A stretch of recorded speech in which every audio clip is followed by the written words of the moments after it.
group of friends, all of us that were so close to each other, and there were some very good times that we all had, and I'm just fortunate that we were able to continue with that friendship through all the years, and getting to know Sue better, of course, and we got to spend time with her. And so Baxter will always he'll play a part in my life, and I know that we probably all miss him, and we hope the best for Sue as she continues through a difficult time. But he was a good friend, he was a good person, and I think we all enjoyed his company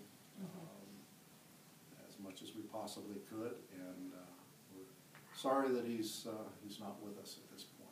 But like I said, he was a good friend, and we all miss him. Well, I'd like to say, even though I miss him, he was a good friend and such a good man. And he adored his family and his children, and they were so important to him. And my goodness, Susan, how many men would build a full-length walk-in closet for their wife? Full length in your bedroom, you know? And he just really, he really pampered me. And looking back through all those years, the first time we went to California, I can't remember if we were in your van. You were pregnant with Evan, and any place I'd want to stop, you know, Baxter, I want to stop. I was in search of one of those beaded belts, Indian beaded belts in my power color. So it had to be a special beaded belt, and I'm wearing one in his honor. It's not I wore it, but so he stopped at every little two-headed snake, every teenage place, you know, along. Do you remember, Sue? I always called it Pat and Baxter's vacation. We did whatever she wanted. You know, he certainly, when we were, every trip, everything I wanted, he would do. I remember every time I wanted to go to the ocean, we'd be driving back on a big hill on a highway. I'd say, Baxter, I need to put my feet in the ocean one last time, and pull off the highway, and I'd run down the sand dunes, and everyone would wait in the car while I came back with sand all over me. And that one time we went to Vegas, my first trip to Vegas, and this was, of course, I think you played a part in this too, Sue. Every time driving from Apple Valley to Vegas, there was a sign that said how many miles to Vegas. He would stop the car on the highway, and I would get out and stand under the sign, videoing me, or video and still pictures all the way to Vegas. And he wouldn't take me on the main strip. This was Baxter until it was nighttime and all the lights were out. And he made me get in the car in the front seat and keep my eyes closed until he maneuvered to a certain part. So my first view of Vegas was in its greatest splendor. You know, And she never went back. No, I went back. I went back with Carol. Yeah. But anyway, countless times. But Baxter, a kind soul and a loving father, and I just, like you, I feel like I've learned so much by being in his presence and seeing him deal with obstacles and just so gracious with everyone. And I feel like most people are fortunate to have a loving family, but I feel like I've had two.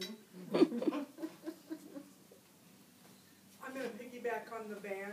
I also drove in that van, as my three kids did. And one summer we were out there and we were going through Death Valley, and I really thought I was going to die. It was so hot. And Megan was an infant, and Sue had the cooler with milk in it, and the ice was melting in that.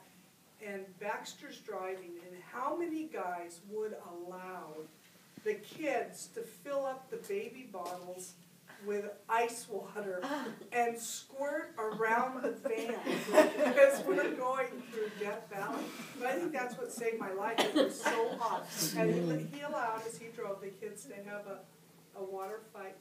Also, the last time I was out there, maybe a year and a half ago, we always played games, set the card table up in front of the TV. And so when I talked to Baxter before I was coming, I said, well, set up the card table and we'll play Bodie. That was the game he was making. And when I got there, he had the card table set up and he had taken every single game in the house and stacked it on the card table. And he would, he'd stay up all night to play. Yeah, he had a lot of, problems, you know, a little later on in life, but I tried to fight against them. And he was ready to give up on his Parkinson's got him, so he really wanted away from it, but he held on as long as he could. I've met Baxter relatively few times compared to the rest of you. Through Patty and I have only thanked you both for the good friendship you had with Dan. But the few times that I did meet, you just glowed. You had a glow to it. I can feel it. Thanks, Bruce. I can feel it here right now. Oh, thanks. Yeah. It's greatly missed at my house. So, I want to thank all of you for coming out, and I did bring some to share with Bob and Cheryl, so just tell me where you want them. I already told Bob. Where you want him? Him? Yeah. Where do you want him, in the fountain?